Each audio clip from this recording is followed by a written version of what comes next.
What's up, everybody? I wanted to make a quick video for you guys today talking about some of the mistakes that I learned. I'm trying not going to make this video too long, hopefully keep it under 10-15 minutes, but talk about some of the mistakes and what I've learned since I've started trading in 2015. Now, it's been about 5 years. Actually, it's 5 years last month since I started. 4 years, geez, can't do simple math. Since I started, and I feel like I've learned a lot from my mistakes because I did not heed anybody's warning or anybody's advice, and I thought I was, this pro at trading, and I had no clue what I was doing. So I'm just going to start right away. The first one was paper trading. I feel like that kind of speaks for itself, and I hear a lot of traders say this, but it was something I did not do. I completely ignored it. Thought it was like, oh, I don't have to paper trade. I can just trade with a small amount. I just lost all my money. So I'd highly recommend paper trading to begin with. Paper trading with a little bit of money first and having rules and guidelines when you trade. Say you're going to start with 5,000, so start with 5,000 in a paper trading account. Thinkorswim is a great platform for paper trading. It's free to sign up. You can get delayed data if you put in a little bit of money in your real account, if that's what you're going to go with, and you can get real-time data, or just email them, and then sometimes they'll give you real-time data. So I'd highly recommend paper trading.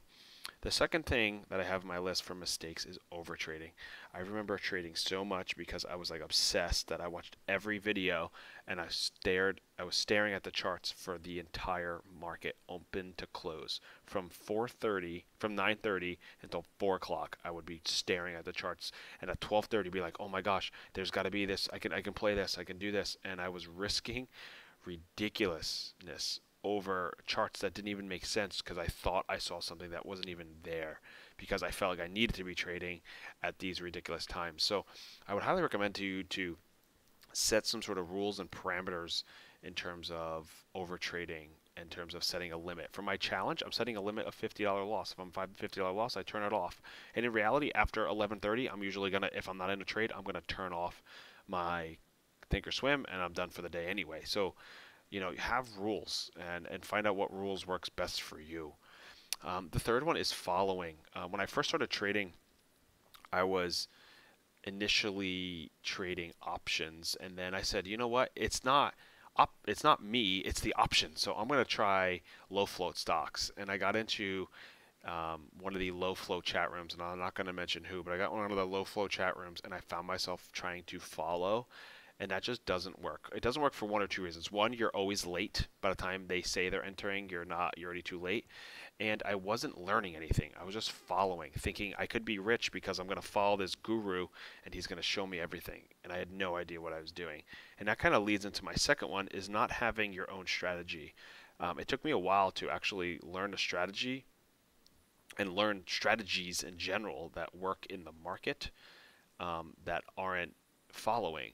Being in a chat room, you have not just the guru, but you have, they say, 100 to 200 to 300 other people in the room that are pushing and pushing a stock or talking, and you say, oh, so and so said this, and let me look, and you look at a chart, like, oh my God, that's good, and then you enter a trade, not knowing why you're entering the trade, just because somebody said it, it was good, and you want to, you have FOMO, right, fear of missing out, and you want to trade that stock, and you have no plan. And again, it kind of leads into something else, having a plan. When I enter a trade, I have somewhat of a plan, at least where my stop is going to be, and at least where I'm looking for the thing to either break out in either direction towards. And I know what I'm looking for. Like, I know what I'm going to look for the chart to do and what for the price action I'm looking for. If I don't have a plan, there's no point of entering a trade. You're gambling at that point. You might as well just go play roulette and bet red or black without a plan. All right. The third one, not the third one, but the next one is cocky. I watched a bunch of YouTube videos for like 3 months, and I thought because I watched videos, I had actual knowledge, and all I knew was basic knowledge, and I had no application.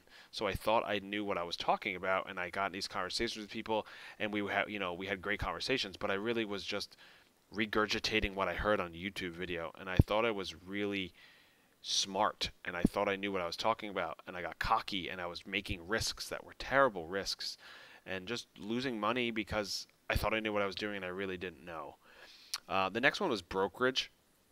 This kind of goes because I went to an overseas broker that a lot of people did for low floats, because I obviously wanted to avoid the PDT rule, which was SureTrader, and SureTrader ate me alive with fees. I lost a nice amount of money that I wish I had with me now because of fees on SureTrader and not having the experience on SureTrader.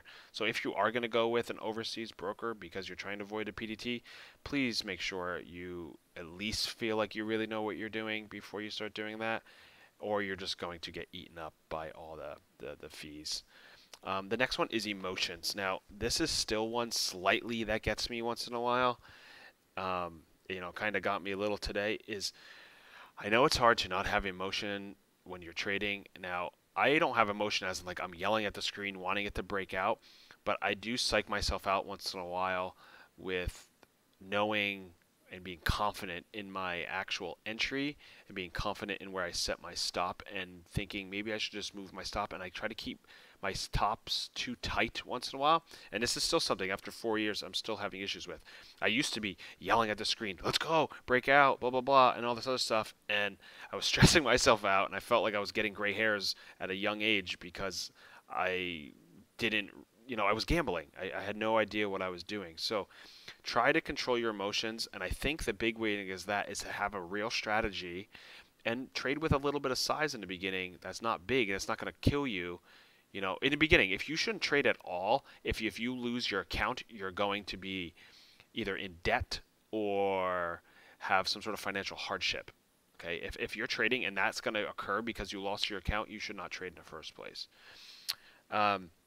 Another one before I'm done here is too many indicators. Oh my God, I see Facebook posts and other YouTubers that have I can't even explain to you how many indicators. All right, listen, indicators are whatever you want them to be. I already made a video about indicators, but listen, you do not need, okay, volume, okay, MACD, RSI, Bollinger, Fibs, 6 different EMAs, the VWAP, a divergence. Like, you do not need 50 freaking indicators on your chart. Keep it simple. That's the best tip I can give you guys. I used to have so many indicators, and I would talk myself out of actual quality trades that I look back on, and they were pretty decent trades for not knowing what I really was doing because the indicators were just not lining up perfectly, like aligning the stars. Okay, keep it simple. Seriously, it's the best tip I can give you for charting, specific technical tip. And the last one is listening, and this kind of goes off of my last one, is listening to too many people. Checking all these gurus in the morning, thinking that I need to be seeing what they see. And again, this kind of goes along with the main one that I had in the beginning, which was strategy. Thinking that just because a guru is following something means you're going to make it, you're going to make money on that trade. You got to start to find something that works for you and start to find a strategy that you enjoy or you see that works, okay, and you can follow. It's not that it works and it makes money, it's that you feel comfortable trading this strategy and that it has like a good either risk and reward for you, or it's something fits your emotional capabilities. I mean, you got to find out what you like, whether you like to play breakouts on low floats or whether you like to be swing trading long-term blue chip stocks.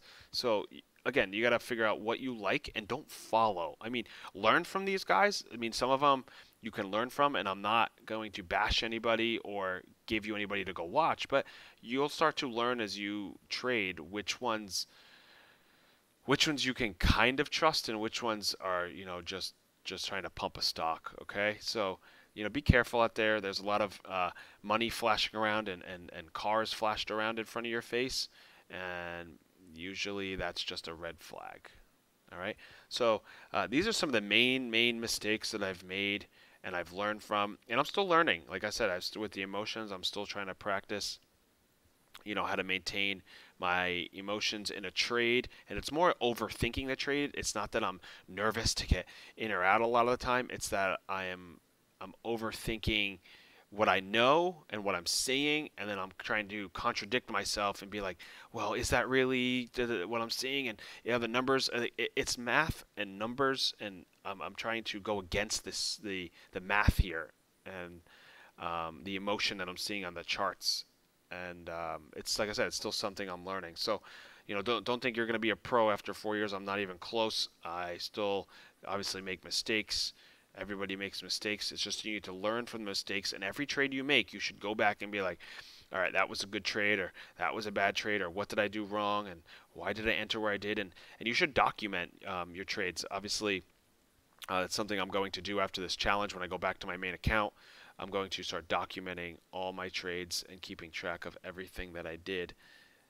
Um, so I have a real analysis to go back to that I can look back at and be like, all right, on this day I was doing this, and this is why I was doing it, and blah blah blah. So being a trader and being a successful trader is about staying um, you know, um, on top of your game. I can't think of the word. Sorry guys, it's been a long day.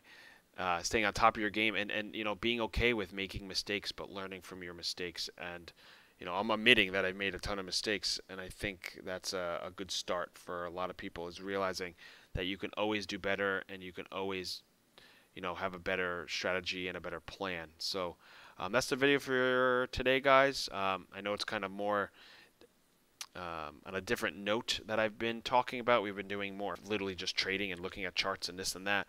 But this is definitely something I really wish I had a video on when I was trading that wasn't just like, everybody should paper trade, and like no reasoning and just like all these overarching ideas and goals that didn't lead me down a right path. And I know you may not listen to anything I said, and you may not care about any of this, and you may think it's just fluff. But if you take one thing away from this entire video, one simple thing, maybe it was following, or maybe it was cocky, or something that just resonates with you, you can learn a lot and just become a better trader no matter how many years you have. All right, so another video for you today, guys. I had some free time, so I thought I'd make another one. I know I made two earlier, but sometimes I just don't get this free time available in the afternoon, and today I did. So I will post this one up, and I'll see you guys all tomorrow for the challenge video. All right, thanks, guys.